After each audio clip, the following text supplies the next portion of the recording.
Karagüm'e derler. Türkçe'de.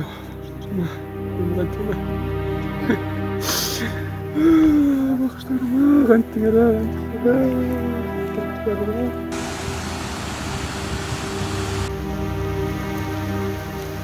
Кече саат 18:00 чамасында катуу жаап өткөн жамгырдын кесепетинен Аксы районунун Жаңы жол айылында сел келген. Кырсыктан 6 адам каза таап, 2 жаран изделүүдө. Издөө иштеринин жүрүшүндө 2 эркек жана 4 аялдын сөөгү топурак таштардын астынан табылган. Көз жумгандар бир үй бүлөнүн мүчөлөрү болгон. Күтүүсүз кырсыктан апасын, карындашын, 2 кызын жана 2 жээнин жоготкон Нурбек Шайынбеков буларга токтолду. Учурда аталган тургундун 2,5 жаштагы кызы да изделүүдө. Geçiştirdi.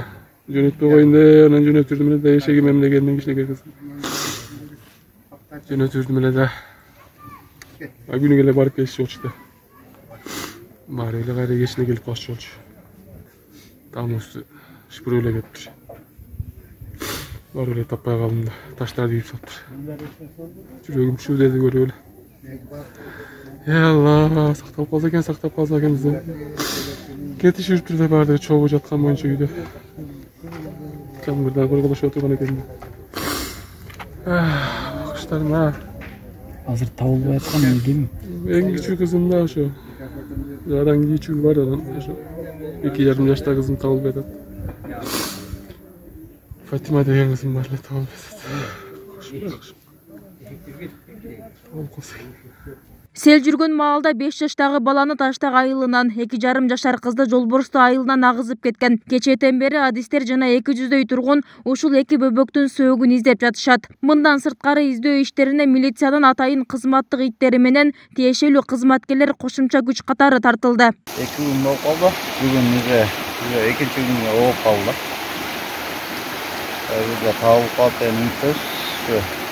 Үчөөнүн сөөгүнө тапканга катышты.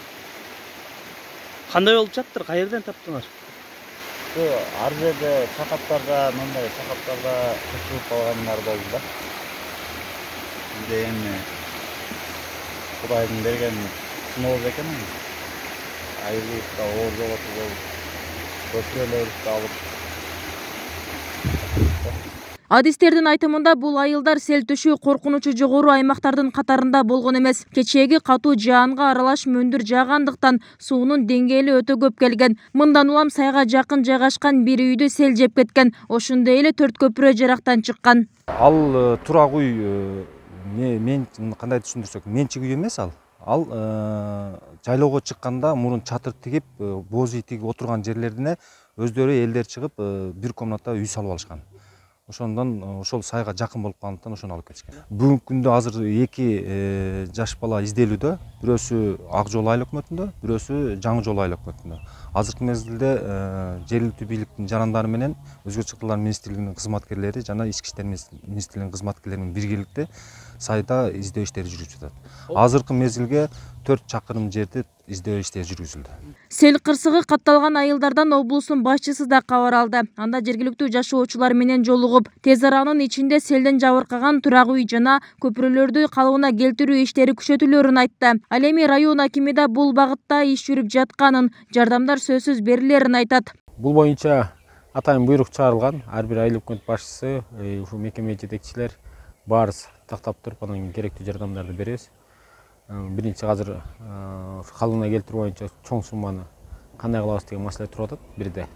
Анан экинчи маселе ошо үй бүлөсүнө буйрса бир 2-3 күн ичинде тактап турганын суммасын айтабыз. Кошумчалай келсек, Жалал Абад облусу боюнча сел кесепетине байланышкан 2000ге чукул кооптуу аймак бар. Анын ичинен 1020 аймак жарандарга кооптуу деп табылган. Адистер бүгүн да шашылыш билдирүү таратты. Анда 14-июлга чейин тоолуу жана тоо этектериндеги райондордо жааган нөшөрлүү жаан-чачынга байланыштуу сел жүрүшү мүмкүн. Бүбүсара Орозалиева, Руслан Калматов, 7 канал, Жалал Абад.